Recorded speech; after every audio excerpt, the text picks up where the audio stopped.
ఉప ముఖ్యమంత్రి పవన్ కళ్యాణ్ రిషికొండ ప్యాలెస్ ను సందర్శించారు. వైసీపీ హయాంలో రిషికొండపై నిర్మించిన భవన సముదాయంలోకి వెళ్లి గదుల్ని పరిశీలించారు. ఆయన వెంట మంత్రులు నాదెండ్ల మనోహర్, కందుల దుర్గేష్, జనసేన ఎంపీలు, ఎమ్మెల్యేలు, అధికారులు ఉన్నారు. రిషికొండ ప్యాలెస్ వైభోగాలను వారు ఉప ముఖ్యమంత్రి పవన్ కు వివరించారు. భవనాల నిర్మాణానికి సదుపాయాలకు వెచ్చించిన మొత్తాన్ని తెలుసుకుని పవన్ ఆశ్చర్యం వ్యక్తం చేశారు. ప్రస్తుత భవనాలు నిర్మించక ముందు ప్రభుత్వానికి ఎంత ఆదాయం వచ్చేది, వీటి నిర్మాణం తర్వాత ప్రభుత్వంపై ఎంత మేర భారం పడుతుందనే వివరాలపై పవన్ కళ్యాణ్ ఆరా తీశారు. ప్యాలెస్ నిర్మాణం ముందు ప్రభుత్వానికి నెలకు సుమారు 50 నుంచి 60 లక్షల మేర ఆదాయం వచ్చేదని అధికారులు, మంత్రులు పవన్ కు వివరించారు. ఇప్పుడు ఎలాంటి ఆదాయం రాకపోగా భవనాల నిర్వహణకే అదనంగా వెచ్చించాల్సి వస్తోందని తెలిపారు.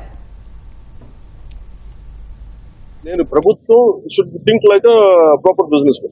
నేను టూరిజం శాఖ కూడా అదే చెప్పాను. మీరు 453 కోట్లు ప్రజాధనం పెడితే 453 కోట్లు ఎప్పుడు బ్రేక్ ఇన్ అవుతే అది ఎప్పుడు ఆదాయం వస్తుంది.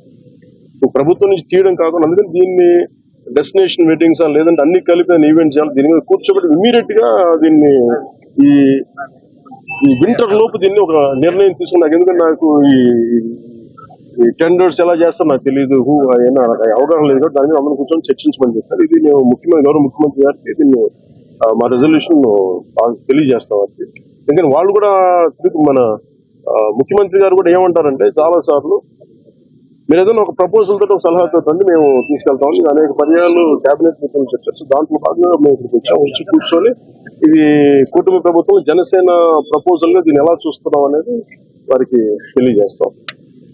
మనోహర్ గారు మన సూచన ఏంటంటే దుర్గేష్ గారు కూడా వెంటనే మాట్లాడుతుండగా ముందు వెంటనే దీన్ని మెయింటెనెన్స్ చేయించారు. ఎందుకంటే దుమ్ము పట్టేస్తున్నాయి, ఆల్మోస్ట్ ఒక 1 ఇంచు దుమ్ము ఉంది. సో వెంటనే క్లీన్ చేయించిన ఎవరు పడితే వాళ్ళు వెళ్ళిపోతా ఉన్నారు. అందుకని దీన్ని ప్రొటెక్ట్ చేయడం, దీన్ని కేర్ తీసుకోవడం.